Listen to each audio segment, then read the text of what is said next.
But what's interesting is when you look at the white families, when you go from 2020, which would be the year that Joe Biden and Kamala Harris would take office, from 2020 to 2024, the median household wealth for white families would be $122,000. Now, lo and behold, when you come back to this article, who qualifies as low income? Well, families whose income is below $125,000 a year. And by 2024, guess which median household would be $122,000? White families.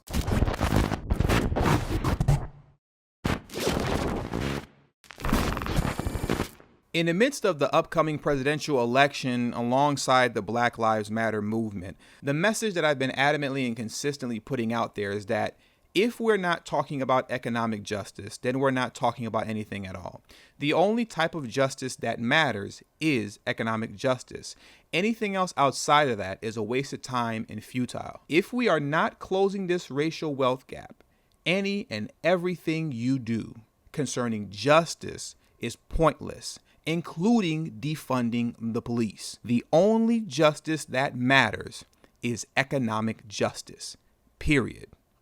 But with that being said, one of the ways in which the Democratic Party has been consistently attempting to trick black voters into believing that they are issuing economic justice is by consistently beating the drum of tuition-free schooling. Every Democratic presidential candidate, from Kamala Harris to Elizabeth Warren to Bernie Sanders and now Joe Biden, have all beat that same drum. So whenever you talk to them about a black agenda and what you will be getting in return for your vote, what they do consistently is that they run down the disparities between blacks and whites as it pertains to college attendance, college graduates, and the financial burden that fall upon black college graduates versus the financial burden that falls upon white college graduates. They go down all of these statistics concerning the disparities just to tell you that the answer to this and closing the racial wealth gap is tuition-free schooling. But you see, ladies and gentlemen, this is a con game, and I'm going to prove that to you with common sense and data. But before I do so, let me get into this article right here from MarketWatch.com titled, Harris promises to offer free tuition for low-income students at public and historically black colleges. Understand, this article is geared for black voters. That's who it's for. Anytime you see the buzzwords or the codified language such as low income, they're talking to black people. You have low income students and historically black colleges. This is bait that they want you to bite on in order to believe that this is some sort of a black agenda to close the racial wealth gap when it isn't. Now let's get into the actual article. Democratic Vice President nominee Senator Kamala Harris promised Thursday that a Biden-Harris administration would make college tuition free at public schools and private historically black colleges and universities for students whose family's income is below $125,000 a year, and pledge student loan debt forgiveness for some graduates of HBCUs. Now, I have this highlighted here at the bottom, for some graduates of HBCUs, simply because what does that mean? You're literally telling me nothing. How do you have student loan debt forgiveness for some graduates of HBCUs? And why would you separate that from universities for students whose family's income is below $125,000 a year? If colleges are going to be tuition free for families whose income is below $125,000 a year, then what would be the need of saying and pledge student loan debt forgiveness for some graduates of HBCUs?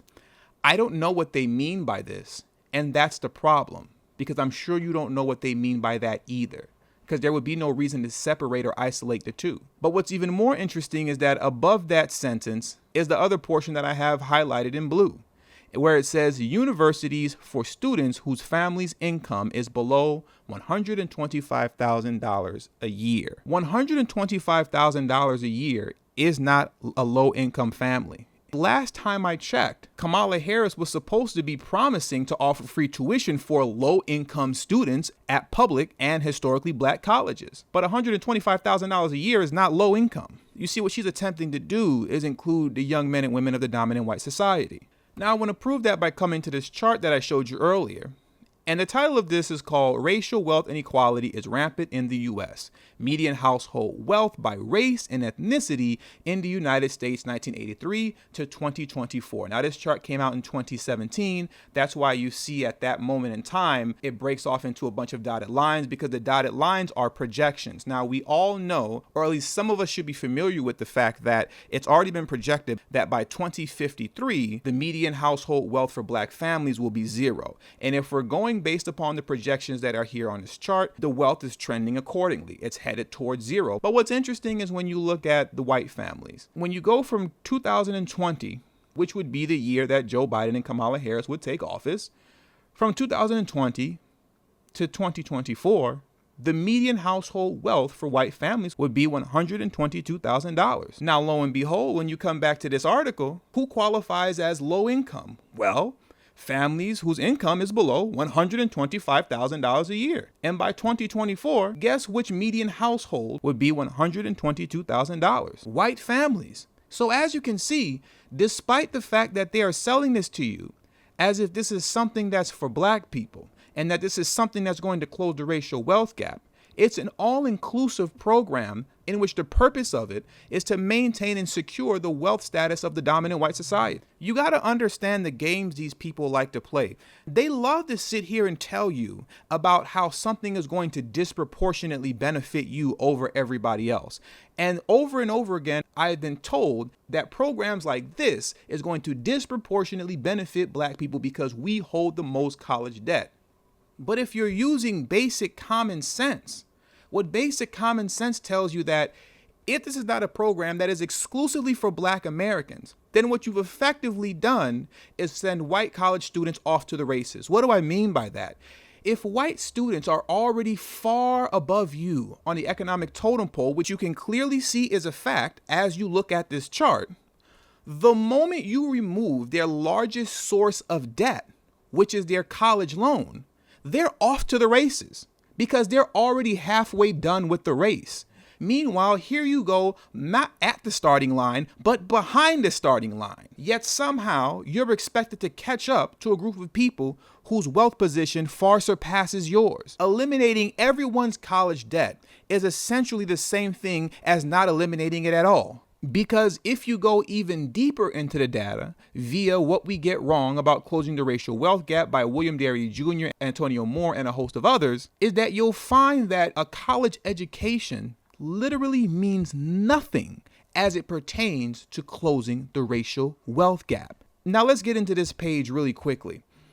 Moreover, on average, a Black household with a college-educated head has less wealth than a white family whose head did not even obtain a high school diploma. It takes a postgraduate education for a Black family to have comparable levels of wealth to a white household with some college education or an associate degree. Now let's get even deeper into these numbers here. Median household net worth by race and education. Post-college for whites, $455,000. For Blacks, $141,000. College for whites, meaning you just got you a bachelor's degree, $268,000 for whites. For Blacks, $70,000. Some college for whites, $135,000. For Blacks, $18,000. High school diploma for whites, $118,000. For Blacks, $6,000. Less than a high school diploma, $82,000 for whites and $2,000 for Blacks. So you can get all the degrees you want, but that literally has no impact on closing the racial wealth gap. It does nothing. And as I stated earlier, so long as this gap continues to be as wide as it is, then all other efforts at so-called justice is a waste of time. It doesn't matter.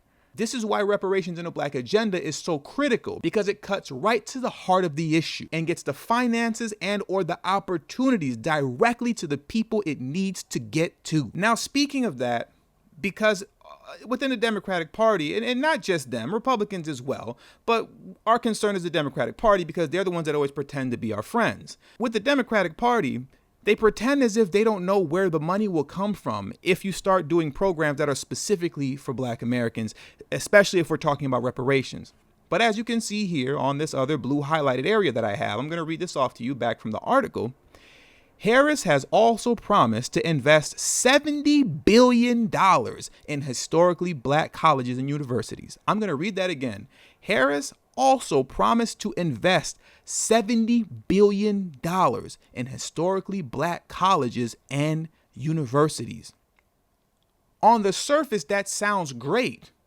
But all she's doing is helping these universities keep the lights on because they're struggling. HBCUs are struggling. So she's literally just paying the light bill for them. That's what she's doing. This has nothing to do with closing the racial wealth gap, because if you were serious about that, you would take that same $70 billion and put it into an investment fund that's specifically for black Americans, the same way the Prime Minister is doing in Canada. If you were serious, you would take that $70 billion and put it into a home loan fund that is specifically for black Americans. But the problem with that is it just might be effective. You just might mess around and get yourself a $10,000 business loan and flip that into a six-figure business. You might get a home loan and purchase a house that's worth $200,000, but by the time you get done paying it off, it's worth $700,000. And now that's generational wealth that you're passing down to your children if they so choose to sell that home or rent it out to others when they get older, in which they're renting out the home that you purchased that went up in value about $500,000. And as they're renting that home out, the money that they're getting from rent is paying for the mortgage on their new house. So now you effectively have two homes that you're making no payments on, yet are reaping in financial benefits from. And that's the problem.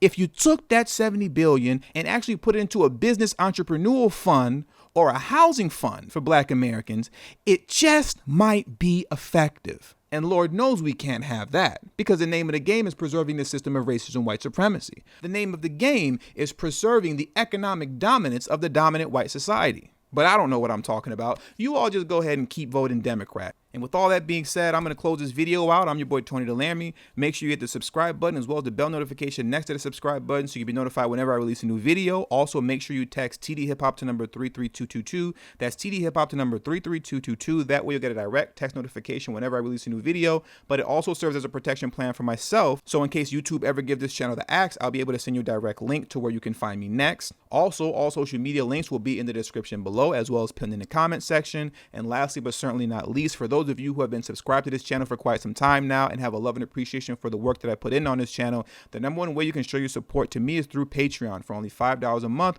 That will help put me in position to be able to take TD Hip Hop Media off of YouTube. Remember, the goal is to grow independent of YouTube, not big on YouTube. Until the next video, peace.